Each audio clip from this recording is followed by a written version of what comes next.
I was just in Lowe's, minding my business, and killing some time. And for the first time ever, I come and check on the carnivorous plants because we just can't help doing so. And actually, to my surprise, they have purple red in stock. I've never seen this ever in my area. I've known people to buy them from Lowe's, but I've never seen them in stock. My own two eyes. Check this out. So, this is what they got.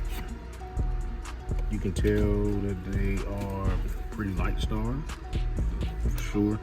You can look at this new picture right here and tell that they've lost their color.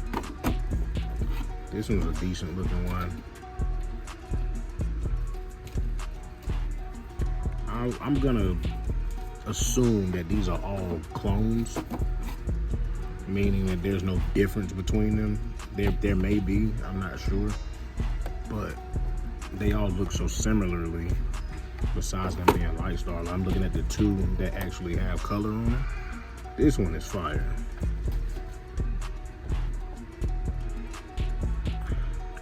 I'm not really a big fan of just all red perps. I like them to have some level of like color variance, but these all look to be just all red.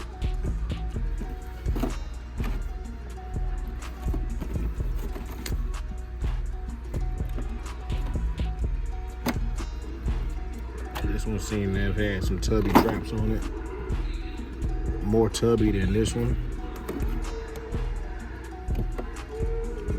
But you just never know. You'll get them and start growing them in the appropriate environment and the entire shape will definitely change.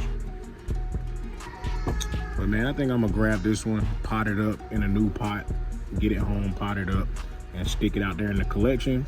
And oh man, definitely, this one's got multiple crowns. Yeah, that's definitely the one to buy. Hopefully someone comes and buys these other three while they have them in stock. But man, yeah, let's look at this thing right here. This is the one that I got. You see, they come in these crazy plastic boxes, which is why the hobby has coined the term death cube, because a lot of these plants go to the store, they sit in these boxes and die. But the crazy thing is, a lot of people hate the boxes, but without understanding of why the companies put them in these boxes. They seal them up in these terrariums, I guess you can call it that, just to keep as much moisture in as possible, because they know the stores aren't going to water them, aren't allowed to water them. Depending on who you talk to is a story that you'll get. I was told that they're technically not allowed to open these up and water them. So the company seals them in these plastic boxes to try to keep as much moisture inside of the box as possible. So first things first, get the box out of here. We're gonna cut this box open so we can see what we're working with as far as this purple red is concerned. Okay. Now I looked at, it was 4 of them in there. I looked at all 4 of them and I felt like this one looked the most promising. They were probably all, I think they were all clones. If they would have shown like different growth habit, different lid structure, color, I may have bought 2 just to see if I can get 2 different plants. But if they're a clone of the same mother plant, it doesn't matter how many you buy, you're gonna end up with the same plant over and over again, which I don't want. But look at that. Now they put it in this funky plastic thing here with no way to take it out without damaging the pictures. So I'm just gonna cut it out because we're not doing anything with this growing medium, with the pot. We're getting rid of all of that. So I'm gonna just pull that away like that. And as you can see, they're definitely light starved. I actually wouldn't be mad if this plant kept the current color that it has. I think it looks nice like this, but more than likely it's gonna color up all the way red, deep red like that one right there. So when I get death cubes, and this is the first time I've done a death cube unboxing this year, I haven't purchased any because I don't need any more fly traps, and that's what all of the stores around me typically carry.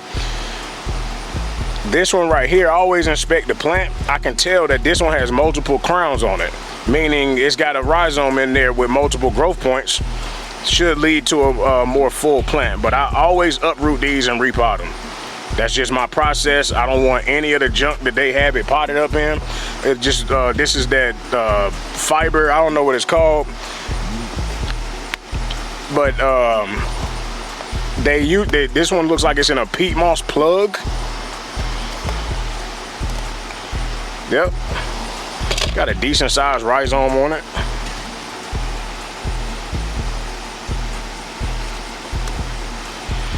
So that's it. There's nothing else in there. I don't need anything in there. That just goes to the discard pile. It's actually got nice roots on it. This is I'm glad this thing does have these types of roots, because this goes to show you why we always recommend putting these plants in tall pots when you buy them. Look at that. I mean, that's probably 8 inches of roots just straight out of the death cube. So first things first, I'm gonna go off camera and rinse the rhizome off. All right, I cleaned it up a little bit. I didn't go too hard on it. Now, if I wanted to, I probably could have taken a division from this plant, because you can see these roots are coming from this crown right here. This is the rhizome. You can kind of see it. I didn't clean it up. I didn't go too crazy with the cleanup. And then these are a separate set of roots coming from this crown right here. If I wanted to take a division, I could just snap that right there and pot them up separately, but it's really to no avail. I don't have a need to divide it right now, and it's already stretched out from being inside of a plastic box for however long. The last thing I want to do is stress the plant out even more. So that's what we're working with right there. 9 times out of 10, that's a Sarracenia purpurea subspecies venosa, which is the pitcher plant that's native to like Virginia, North Carolina, South Carolina, Georgia, some of Florida, some of the northern states as well. But yeah, let's get this thing potted up. All right, so first things first, I'm gonna put this in a bigger pot. This pack of pots, it comes to 8 to a pack. I got these from Walmart. I tried these out for the first time this year and I really like them. Now, they're nothing really special. The biggest thing for me is this pot size. These are 5" by 6. So they're 6 inches tall, they're 5 inches wide at the top. I love big pots like this for fly traps and Sarracenia.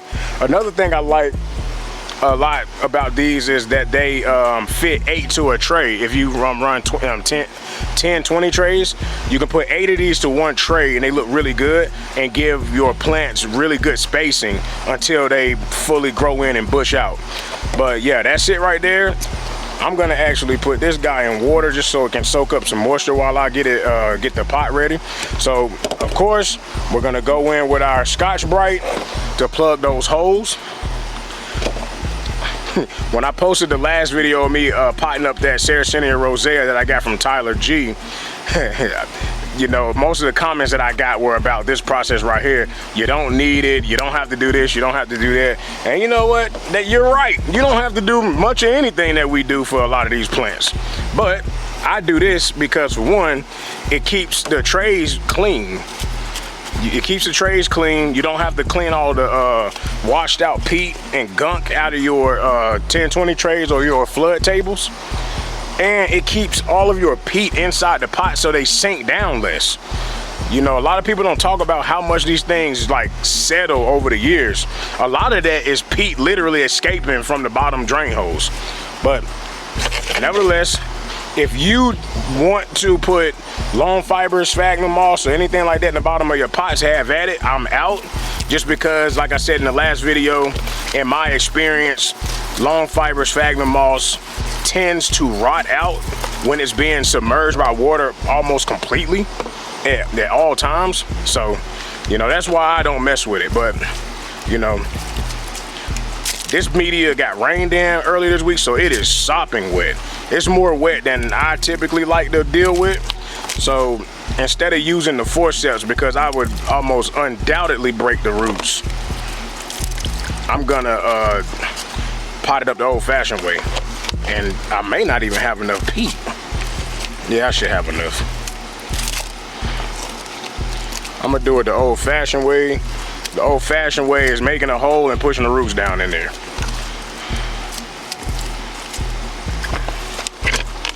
Uh-oh. And this is super wet. So what I typically do in a situation like this, when I'm potting up and the media is this wet, is I don't sit it in water for a while. Like as far as like putting it in a tray and sitting it out with the other plants, I typically let that plant, I usually let the pot dry down for a while after potting up with media that is this wet. Now here's another point of controversy. I have a special someone that comments all the time about potting these things up so high. You want to mound the pot, meaning your media, you want to mound it up over the rim of the pot. And I even mound some up in the middle as much as I can. This is out, so I'm not gonna go make more for it to continue to get rained in.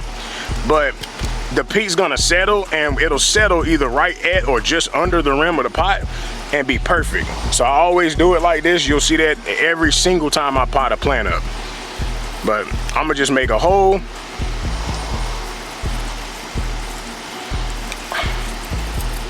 And then I'm gonna take our plant. That's it right there. I'm gonna grab those roots and just push them down in the hole. Like I said, the media is super wet. I like to do this with the media a little drier because it's easier on the plant's roots. As crazy as that sounds, it's less friction pushing the roots down into the hole. But that's it. And then I'm gonna just stuff that media. You want the crowns right at ground level. They don't need to stick up too far. You don't want them buried much at all.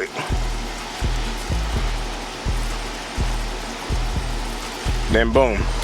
So as you all know, I love my moss. That's next. And I just got moss scraps laying around, so that's why I'm not doing the plug method. These are just scraps. I'm just stuffing the pot with them. They'll start growing on their own. I'm wasting a lot of moss doing it this way, but this way works as well. As long, you have to put a lot though, because you need something to carry the moisture. You gotta put a lot. Doing the plug method, you definitely save moss more than what you're wasting in this method that I'm doing right now. But the moss, it's like mulch. So when it rains, you don't get as much splashback that you would normally get if you just had the peat. I have a huge surplus of moss that I bought from a reptile show.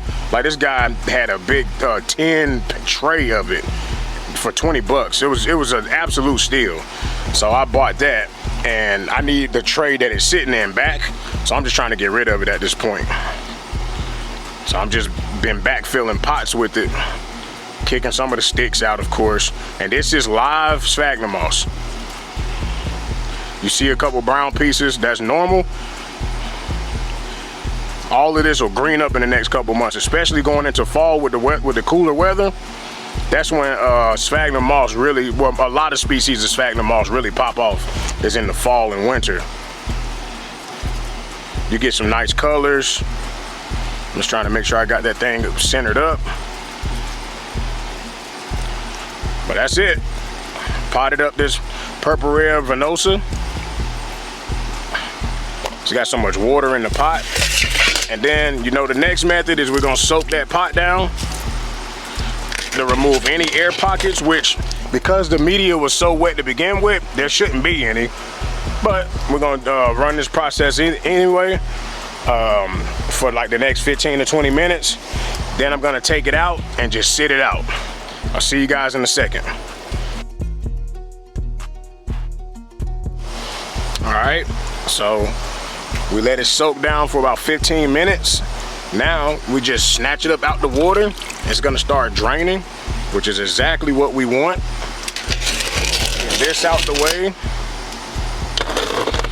And then this is what we're working with. Again, I think it's a really good looking perp. I like the shape of the lids, or the hoods, whichever terminology you use. This is probably the most mature trap out of them all. Man, it's got a lot of the inward pointing hairs. Should be a nice specimen once we leave it alone and let it grow out some for us. Thank you for checking it out. I hope this video taught somebody what to do with their plants when they get them in from Walmart and Myers and Lowe's and Home Depot and Whole Foods, or wherever you might find a fly trap or a Sarracenia. I use this exact same process for both plants whenever I find them in death cubes.